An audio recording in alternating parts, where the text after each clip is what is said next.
Hood shit. This is hood shit. See, we from the hood, daddy. I'm Fast Money. This is my nigga J. Jones, Mr. Mythic. And Weedy. I'm Mythic. You know what I'm saying? My nigga Weedy. We grew up in the hood, daddy. J. Jones. This ain't no... All right. We are on part 2 of The Matrix. Now, spoiler alert. I need to let y'all know that I'm going to be giving up little bits and pieces of the movie. So if you want to see the movie, you might not want to listen to this till after, because I'm just giving my view of it. It wasn't a movie that I wanted to rush out and see twice. I'm seeing it twice because I wanted to kind of drop this and be able to give you a little bit of analysis. I'm not going to get, super deep, because I know there's other people out there who make a living off of getting deep and shit. You know what I'm saying? Like, motherfuckers was sitting around in rooms and going through metaphysics and actual physics shit and actually thinking about this shit rather than just being story writers. You know what I'm saying? Writing a story. Because I know some of you motherfuckers out there is going to make it so deep that it's just ridiculous. But what I want to do is give an overall view of my piece. So when we left off last time, I was telling you about how Morpheus found Neo. Now, strangely enough, Morpheus was replaced, and he's played by a younger actor. I don't know why they ain't bring Lawrence Fishburne back. Maybe they thought he was too old. Maybe they thought he was too chubby. I don't know. But I know that this younger Morpheus fit into the story in a strange type of way, because he was a computer construct. He was, if you remember earlier, I talked about the modo. He was the center of the modo, or the learning program that was created. And we find out that this program was created by Neo. So Morpheus was sent into the Matrix to retrieve Neo, and caught him in the bathroom. Came out looking like a 1970s pimp. I don't know what's up with all the flamboyant colors, but really I do know what's up with all the flamboyant colors. And it turned out to be the regular Matrix throwdown. You know what I'm saying? Where it wasn't a lot of agents. It was SWAT teams that came in to the building. So the building, there was a false alarm or something like that. And they gave Neo instructions like in the first movie. And Neo followed the instructions. He went to the bathroom, and out of the bathroom came a pimp.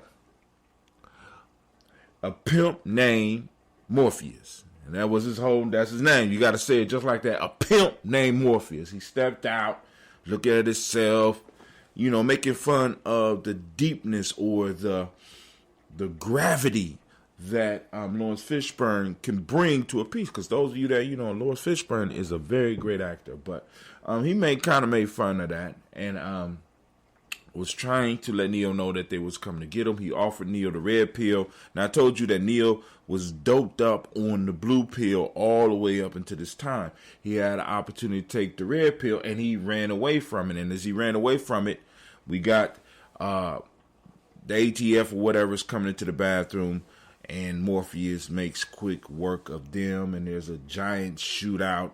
Motherfuckers doing cartwheels and shit like this. But now, this is where the idea comes for resurrections, because as we're looking through this movie, we see more than one resurrection. The actual first resurrection was a resurrection of Mr. Smith. We have received hints that Neo's boss was Mr. Smith, and that was the first resurrection. It's almost like you could see it. It's almost like he was having, as he walked out and he saw all of the guns firing and all this stuff, it's almost like he's having an orgasm when he sees all this. Oh, wow. And then he rolls his neck and he reaches down real slow and caresses the gun and picks it up. And he looks at Neo and says, Mr. Anderson, I missed you. Right? So not only is Morpheus not back, but neither is the original Mr. Smith. Right? By the way, who was making major dough, because I don't know if y'all realize that, but Mr. Smith was in all three of the Matrix, as well as all of the Lord of the Rings. So he, not a well-known actor, but he making that guy. He's on the saga shit. He's making big dough. But anyway, I don't know what his contracts were. He need to be making some big money because he's good on some trilogies and shit. But anyway, now, so the first resurrection was Mr. Smith, right? And you start, because they've been doing flashes all throughout the movie from the old movie, right? Giving you little hints, giving you little pieces, throwing out the fact that although we could see Neo for who Neo is, right? Other people outside of us is seeing an old one-eyed guy, right? Same thing with Trinity. They're seeing something different. But anyway, all this is going on, and Mr. Smith don't corner Neo. Neo goes into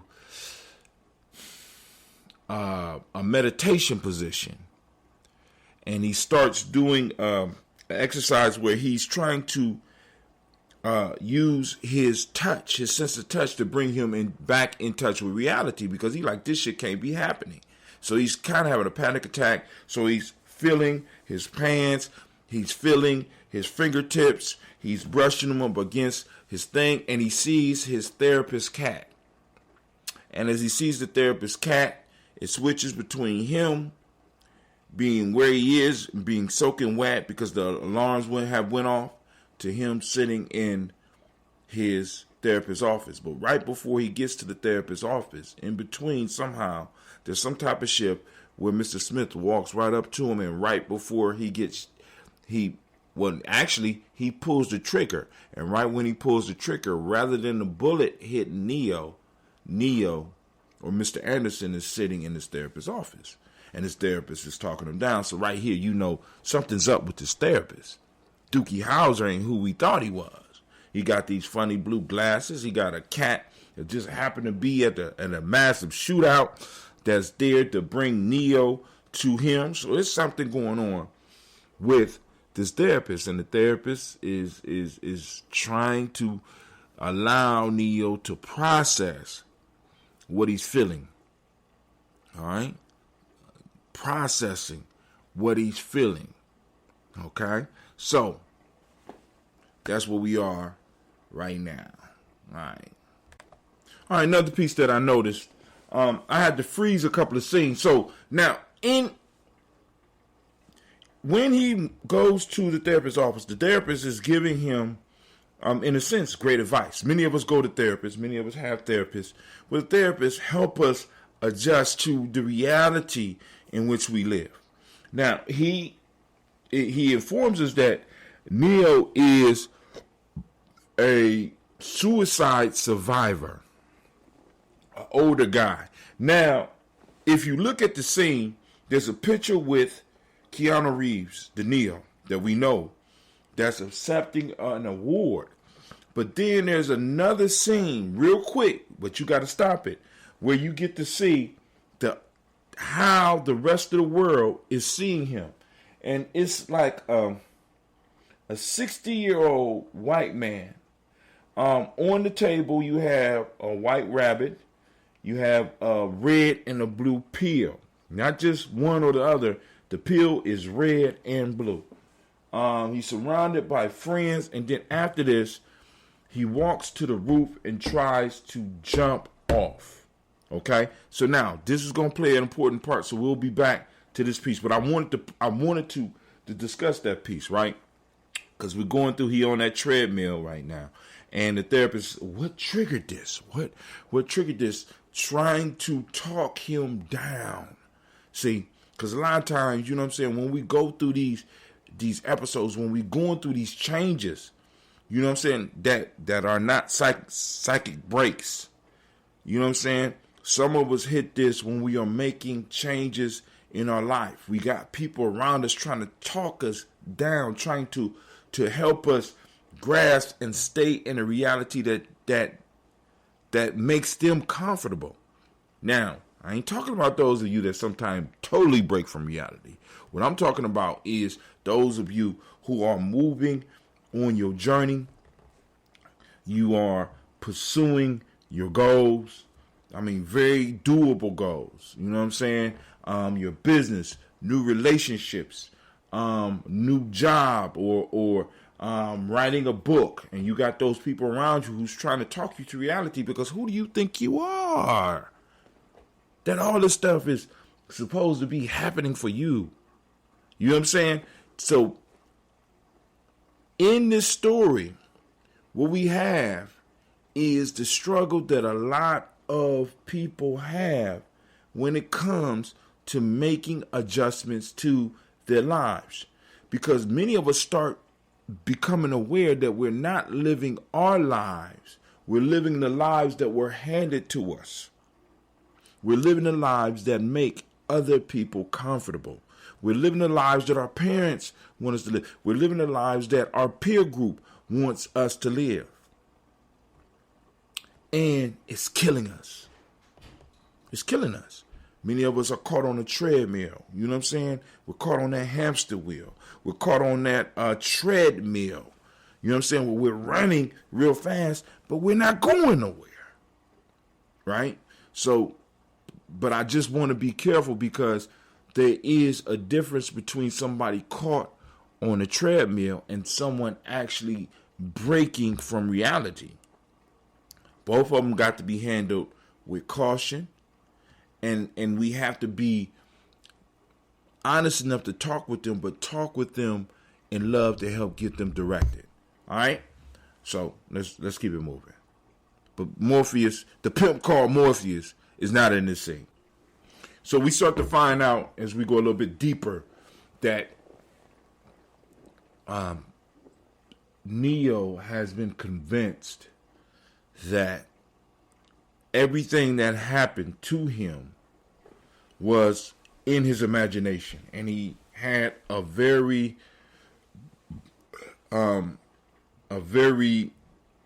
strong imagination, and he was able to create a trilogy called The Matrix that won world renown, and they have convinced me that all parts of that were pieces of his life from an unfulfilled life. But he was able to take all these unfulfilled dreams of his and program them into a system and put them in a video game that made him rich and famous. All right? Unfulfilled life. You know what I'm saying? So we got a lot of dissatisfaction with the personal life and how an individual in the actual supposedly real world, which he believes is the real world, is trapped. Is trapped and is looking for a form of escape. How many people out here are experiencing this? They want to escape. You know what I'm saying? Because we're going to get into this. Hold on. It's going to get deep. All right. So in this saga, Bugs plays a major part. If you don't know who Bugs is, go to part 1. But anyway, Bugs, or Bugs Bunny, the white rabbit, white and gray rabbit this time. But anyway, Bugs happens to save, or in a sense, stop Neo. Neo, after leaving his therapist's office, goes to the roof of his company, Deus Machina, and is drinking alcohol and decides to either fly or fall. And he steps on top of the building to take his big step off. And he does a exaggerated step out in a faith move to walk out. But Bugs comes and pulls him down. Now check this out. Check this out. I want you to think about this. Just think about this. So Bugs illustrates her story, how her story bleeds into his story. So all this time, everybody thinks that Neo is dead. Neo is walking around as a 60-year-old white man. It's 60, 70, 80 years. I mean, he's an old-looking white man, right? Nobody knows who he is. And you keep getting these little images or sneak peeks of him when he's looking in the mirror, you know what I'm saying? Or, when he stepped off the building for the suicide attempt that he's told about, where Bugs was a window cleaner who happened to look up and see him. And she sees what everybody else sees. But then she's able to see through the disguise and see the real him. And she informs him that he stepped, but he never fell. Now, I want that to stick with you for a second. He stepped, but he never fell. So he stepped off the roof. And in him doing that, this changed her and set her on course to get rescued out of the Matrix and to become a captain or whatever she is in the Zion army, or if it's even Zion anymore. We'll get to that in a minute. But anyway, boom, she stops him and she pulls him off. She tells him her story. So that's where we are right now. So once again, now we got narrative on top of narrative on top of narrative. Now, once again, what will start to happen in our community is that people will start having psychotic breaks. And what I mean by psychotic breaks, where people will actually try to experiment with the flying or doing impossible shit. You know what I'm saying? They'll tell you, you know what I'm saying? And sometimes we have to talk them to reality so that they could do the small steps. Because some people want to be like, fuck it, I'm going all the way to the top. I can make $1 billion today on one trade. I'm gonna cash in everything I got. You know what I'm saying? Or I'm going to walk off a building. You do have those. You do have people who push the extremes, right? And that's what I mean by a psychotic break. This is why in John we talk about do a little bit at a time. You know what I'm saying? You know what I'm saying? And whatever you believe you could do, why not take a few small steps to move towards that? Test the water. Only a fool tests the water with both feet. This is what, in a sense, Neo is doing. This is what the machine is trying to convince Neo from doing, right? Because for some reason, the Matrix needs Neo. And according to what we see in the Matrix needs Neo, Trinity, and, as we just found out a couple of minutes ago, Mr. Smith. It's a Trinity here. Wow. And that's Trinity's name. There's a Trinity. So the Trinity is not the girl Trinity. The Trinity is Mr. Smith, Neo, and the girl called Trinity. All right? So let's see. So we hit the point where Neo is caught by Bugs, and he's taken through a portal. The portal takes him on the train. Then he goes into a place that looked very similar to the original Matrix, right? They taught the idea was that if we put you in a place that you're more familiar with, it'll be easier for you to work with us. It'll be easier for us to pull you about the Matrix. And he is like confronted by Morpheus with the theories, because you got all these theories about the movies, and you got theories that's happening within the Matrix, where some people believe that he was actually working with the machines from the very beginning. Anyway, blah, blah, blah, blah, blah, blah. So they confront him, and he decides to take the red pill. As he takes the red pill, which we know is a tracker for those that's into it, he takes the red pill, and he looks at the mirror. He reaches through the mirror, and as he's reaching through a mirror, it automatically connects him to his analyst. So we know that the analyst is something different. The analyst is not just the analyst. The analyst grabs Neo through the mirror and tell him, oh, grab me. Let me help you. You're having a psychotic break. This is not real. You need to hold on to me. And he tries to pull Neo through. You know what I'm saying? So they have to shoot the mirror and pull Neo down. But at the same time they shoot the mirror, they are being raided by all of these agents. Now, what we start to find out is that rather than agents being amongst the people, there are programs amongst the people that at any time could be turned on. So it's sort of like at any given time, anybody that's active in the Matrix can be turned into a zombie.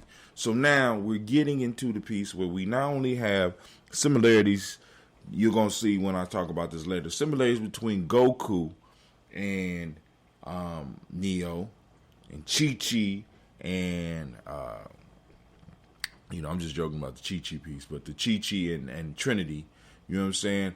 But we also get Night of the Living Dead. So we got zombies, we got time loops, we got Kamehamehas and shit like that. So, it's like they are pulling from a lot of narratives that are popping off around us that a lot of us grew up on to go and structure this narrative, which is cool.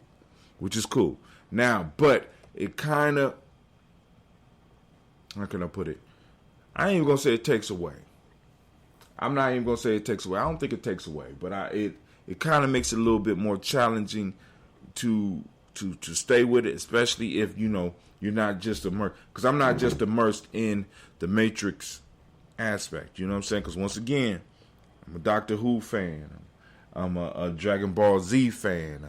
I like different anime, you know what I'm saying? I like different science fiction. So a lot of these things I can see, you know what I'm saying? But then we getting into this zombie horror shit now too. So, but that says something about, as they describe later on in the movies, sheeple. Right? A lot of people are just operating on programs that have been put into them, and they go into autopilot, and they are able to become dangerous. Now, so these people are more dangerous than agents because they don't need as many agents anymore. They just need to be able to activate, in a sense, the crazy chip in everybody. And in a given second, thousands of people could go into psycho mode. So it's even more dangerous than with the agents, because the agents, in a sense, were kind of a limited population, even though they could pop up anywhere at any time. Now they don't have to have agents pop up. At any given time, they could turn on the switch and all the people in a certain area, a majority of the people, turn into zombies and start attacking. Interesting. Kind of sound like real life. But anyway. All right, so now Neo is pulled up out of the Matrix. The drug pulls him up out the Matrix, and voila! Voila! He is now free, but he notices that he is in a special pod. And right across from him is Trinity. So some other stuff going to be revealed with this, and we're going to talk about that in a second. But he's rescued, and he's pulled back up out of the Matrix. Now, he is suffering from withdrawal. See, now this withdrawal that he's suffering is a withdrawal that many of us who have been on the journey start to suffer. We start to feel that something is wrong with us now because things aren't going the way they were. There might be a little bit of trouble. I'm a little bit cold. I'm a little bit hungrier than I used to be, and I shouldn't be. So he's going through some type of withdrawals. So now Morpheus has to snap him out. So Morpheus takes him to, I guess, a kung fu den, and rather than getting into a traditional kung fu uniform, he gets into look like a kimono. Very colorful. He's a very colorful. This pimp named Morpheus is of a different breed. So I'm just saying. I'm just saying. All right, but anyway. So around this section is where we realize that Neo has a different type of power after a pimp called Morpheus takes him to a kung fu palace and they do a martial arts fight. Neo is getting beat up by this construct that he created, and finally, of course, is in order for it to really matter, he got to throw in Trinity. You're doing this for Trinity. You're doing it for Trinity, and Goku. I mean, Neo does a Kamehameha wave and blow up the whole construct. All right, I just wanted to make sure y'all got that. He doing Kamehameha waves. So after they free Morpheus, they go to what we knew as Zion, but I think they moved. They got a new place, and it's called Io. Io. Say it with me, Io. And it's sort of like Pirates of the Caribbean because Jada Pinkett looked like one of the pirates in the Pirates of the Caribbean, and their attitude is very much like that. So when they get back, the young people get in trouble because they went out and they found Neo, even though they had instructions to not do whatever they did to find him. So they come back from the Matrix and end up back into the real world in an actual physical matrix of orders and commands that they need to follow. A sort of tyranny. As a matter of fact, it gets so to a point to where they lock up Neo. They basically imprison Neo till they get some questions answered type thing. Now, here we go. Get ready. Are you ready for this? Are you ready? Are you ready? Here we go. So from there, they hook up with an older character. Once again, the Keymaker's daughter. If you go back, you remember the Keymaker had a little girl that they was trying to get. The Keymaker's daughter left her with instructions on how to get into the tower because he created the tower that Trinity and Neo was in. So they recreated the tower for them. And we're going to find out why they recreated the tower because we find out how the design for the battery or the copper tops has improved. I mean, it's kind of dope, but we're gonna get through this. I'm promise we're gonna get through it. Hold on. So it appears that Neo has entered the real world, but in the real world, it's sort of like he has re-entered another matrix. So, which he did. He re-entered another matrix, and all the people that was talking about they wanted to be free are now basically satisfied being almost, it looks like it's like uh, uh, totally dominated by general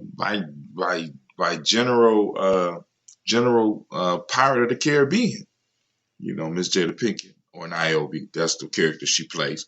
But we're about to get a little bit more in depth because they're about to go and try to free Trinity. So they hook up with the Keymaster's daughter. Keymaster's daughter gives them the information that they need to be able to go and free Trinity. They go and free Trinity. And in them striving to go free Trinity, they run into some old characters. And then in freeing Trinity, you find out why Trinity, how and why Trinity and Neo were kept alive. Their love generated a lot of energy. And this energy was used to, of course, keep the machines running, bring peace back to the machine kingdom because the machines started fighting because there was a lack of energy because I guess so many people decided to start trying to leave the Matrix. So they rebuilt Neo and Trinity, rebuilt them. so that they would be able to, in a sense, create lots and lots of energy. They also found out that by making people, in a sense, struggle, suffer, uh, even in the nightmares, they found ways to start harnessing all types of energy. They became totally they was already vampiric, but they had perfected the skills of becoming vampiric and being able to suck up all of the life force of people to become energy. Now, so that brings us to where we discover that after they free Trinity, there has to be a free choice. Trinity has to choose it. Trinity chooses. They go through a whole struggle, and voila, you know what I'm saying? They're pushed to a point to where now they have to do the stuff that the one should be able to do. So Neo grabs on to Trinity and jumps, and they are falling, and Neo cannot fly. But spoilers, but the one that ends up flying, of course, is Trinity now. So Trinity it is no longer the one, it is now the two. Actually, it's the three, because in this you got Agent Smith, who is able to get back into the system, which he always wanted to do. So now you got the three.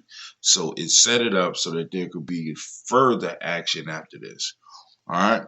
Now, they go and have a conversation with the analyst, and then they fly off and the music goes. So now I will give this a 5 out of 7. You know what I'm saying? A 5 out of 7, because we use the Nguza Saba scale. I give it a 5 out of 7, maybe a 4.5. I wasn't totally thrilled to see it again. I actually don't want to sit through it and see it again. I'm about to go to bed because, like I said, I'm not all the way through, but I know where I left off, so I'll go. I'm not, because you got some movies that's like, but what you get, what you start noticing happening with the Matrix were that the Matrix started doubling down on deepness, and sometimes doubling down on deepness can kind of hinder the deepness, because when you're trying to go super deep, you know what I'm saying, it becomes perceptive. It's sort of like trying to impress somebody. You know when they trying to impress you, right? And it's not really impressive. What's impressing is when somebody's just being who and what they are, and is able to get at you. You know what I'm saying? You notice the beauty in them being who they are, rather than them trying to be who you want them to be. You know what I'm saying? And I think that, for me, I think that was the problem with the Star Wars after saga. You know what I'm saying? They were trying to be what people wanted them to be, rather than trying to be who and what they were. I started writing Matrix for you. You understand what I'm saying? Rather than the first Matrix was written for, it's sort of like why I'm glad they never did a part 2 of Fight Club. You understand what I'm saying? Couldn't do nothing but possibly fuck that up. Especially if if you're writing for everybody. When you're writing for you, it's beautiful. I'm talking about the movie, because I know they probably had another book. I'm not sure, but anyway. Or Sixth Sense. You know what I'm saying? So as creators, we got to remember, those of you that are creators, please remember, create for you. You know what I'm saying? I mean, you know what I'm saying? Create for you and your specific audience. When you start trying to do more, you oftentimes lose. So, this is Brother High Tim. I'm going to give it a 4.5 out of 7. You know what I'm saying? So that takes it Moja.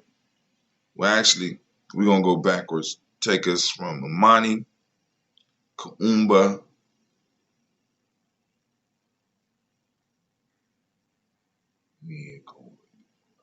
Imani, Kaumba, Nia, Ujamaa. I give it a Ujamaa and a half. All right. Going up from the Nguza Saba scale. This is Brother Hot Tim, and this has been the review of this movie. I kind of enjoyed it. I'm gonna suffer through it once again, just in case I got some other stuff to add. I wouldn't. It's not a necessary view. Like Matrix was a necessary view at the time that it came out. This is not one of those. So we're gonna keep on looking for those movies that speak to that soul. This ain't speaking to my soul. You know what I'm saying? This is more speaking to my intellect. Everybody's deep and shit, Yeah. Everybody's deep and can shoot and can run up walls and shit. It's kind of spooky. And now I need to say this. So we saw Goku, we saw Dragon Ball Z, Doctor Who, we saw Dragon Ball Z, we saw Doctor Who, we saw Pirates of the Caribbean, we saw some type of zombie movie in this motherfucker. I mean, it's just it's getting ridiculous. It's getting ridiculous. But anyway, this is Brother Hot Tim. I'm out.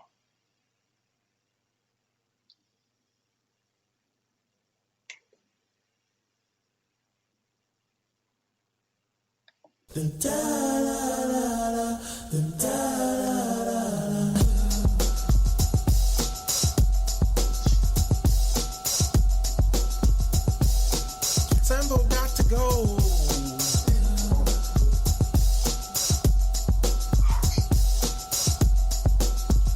Check 1 2. Check 1 2. Check. Sambo got to go. Sambo got to go. Should be no sound.